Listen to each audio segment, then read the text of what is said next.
No conversation on cybersecurity is complete without considering the space infrastructure that enables global telecommunications, Earth observation, and connectivity.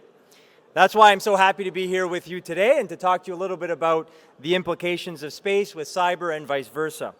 Bonjour mes amis, je suis ravi d'être ici parmi vous. Merci mille et une fois pour être ici pour la conversation. A big thank you to the organizers. What a wonderful event. It really is an out-of-this-world event. Good on them for launching this event. It's a great space to be in. I am happy to be here. You could even say I am over the moon. So some of you, I hope, are seeing what I'm doing there. You just got to dive into the puns when you are in the space sector. Today I want to talk to you about why space and cybersecurity are intertwined, why space infrastructure will be a prime target for cyber attacks and an integral part of systems that are attacked. And I also want to offer some suggestions on the way forward. First, let me start by just acknowledging CG. They, a wonderful organization, invited us, Space Canada, to participate in an essay series that they were working on of the role of space and cyber in space. So I want to thank them for that opportunity. And I also want to thank the co-author of a report that I helped write, Jordan Miller. This is the essay in which a lot of my talk today will be based on, so I certainly invite you all to take a look if you have the chance. Le secteur spatial représente des possibilités économiques importantes. En effet, le secteur spatial contribue chaque année près de 3 milliards de dollars à l'économie canadienne, en maintenant au-delà de 24 000 emplois. 2 emplois sur 3 dans le secteur spatial sont du personnel hautement qualifié. Space sector jobs pay 64% more than the Canadian average. So for all of you looking for a raise, you know what you got to do. Le secteur spatial est très intensif en recherche et développement. Avec plus de 5 millions de dollars d'investissement annuel au Canada, c'est 18 fois plus élevé que l'investissement en recherche et développement des autres secteurs manufacturiers.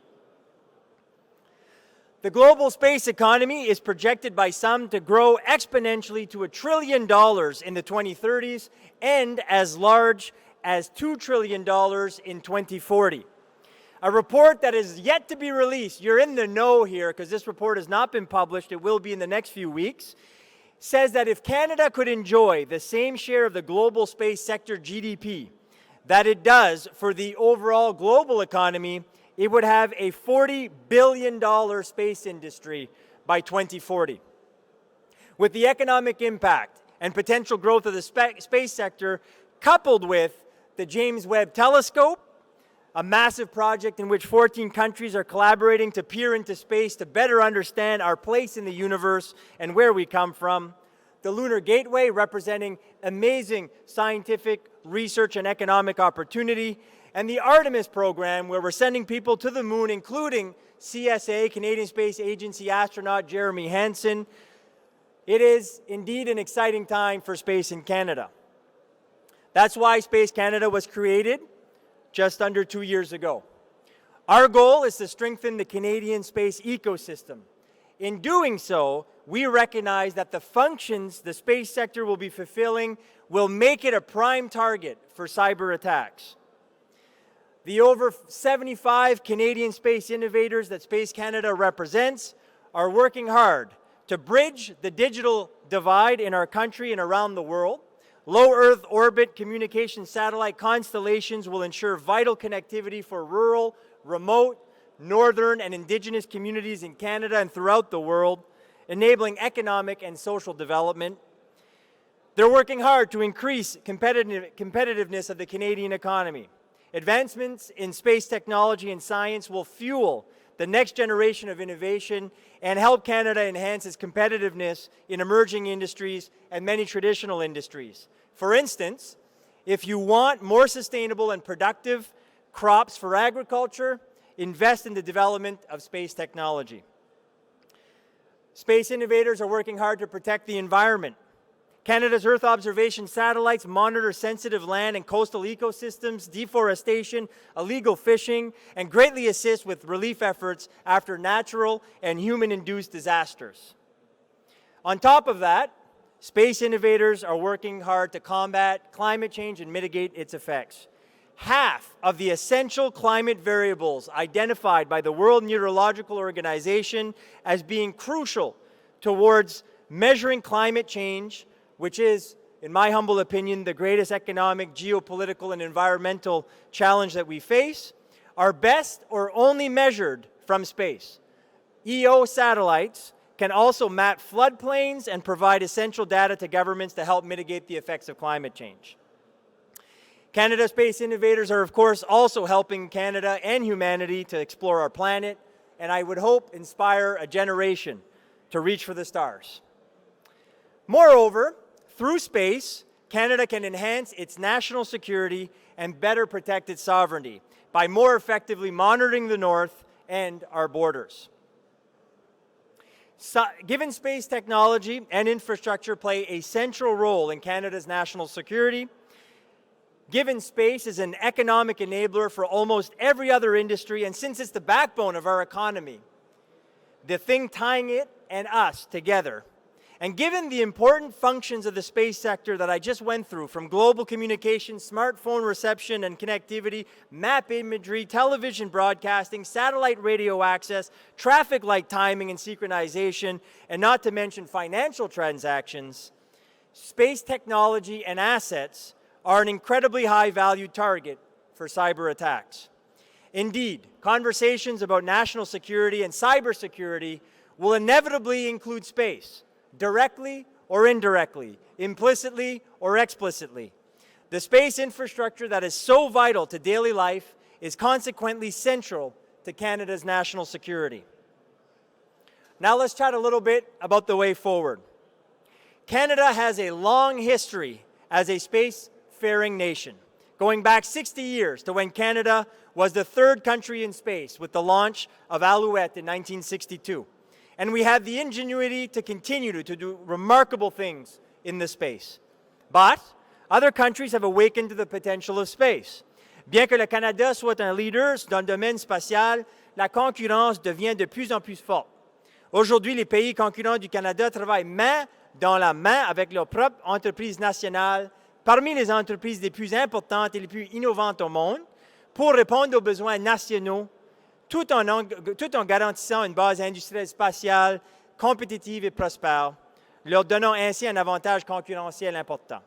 As launching into space becomes more accessible, there is a global race to lead the new space economy and to harness space to overcome the most pressing social and planetary challenges. The increasing recognition of the power of space is one of the reasons why the new space economy is growing so rapidly and why governments around the world are investing heavily in their domestic space industries and space programs. Therefore, when it comes to recommendation, the number one thing that we would like to recommend to the Government of Canada, and I would argue to governments around the world, we need to prioritize space. We need to do so we can seize the economic opportunities and the impact space can have in tackling social and environmental challenges. Leadership is also needed to recognize space infrastructure as critical and prioritize its protection. Recommendation number 2 is to enhance collaboration. Space infrastructure is both publicly and privately owned. Collaboration and coordination with governments and key stakeholders, as well as with different governmental departments, will therefore be required to ensure we can seize opportunities and address challenges such as the security of all of the important infrastructure to our daily lives. Recommendation 3, in order to do recommendation 1 and 2, we suggest that the Government of Canada create a National Space Council. This will ensure the federal government brings all the departments needed to the same table to coordinate investments, policies, and regulations regarding space. Inspiré de l'exemple américain, un Conseil spatial national offrira une approche pan-gouvernementale en matière d'espace et renforcera la gouvernance, la coordination et la surveillance des objectifs spatiaux nationaux du Canada.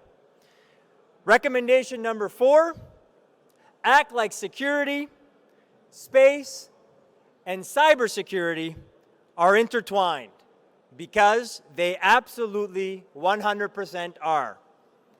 That is why Space Canada is not only supportive of the initiative of the federal government announced this summer to establish a National Security Council to coordinate national security policy, strategy, and implementation. We also humbly suggest that this council includes space in its mandate in a very decisive and clear way. Cybersecurity will without a doubt be a part of the National Security Council's work. Given how intertwined it is with space, those topics need to be discussed in tangent. Whatever the threat to Canada's interests and its national security, space will be involved.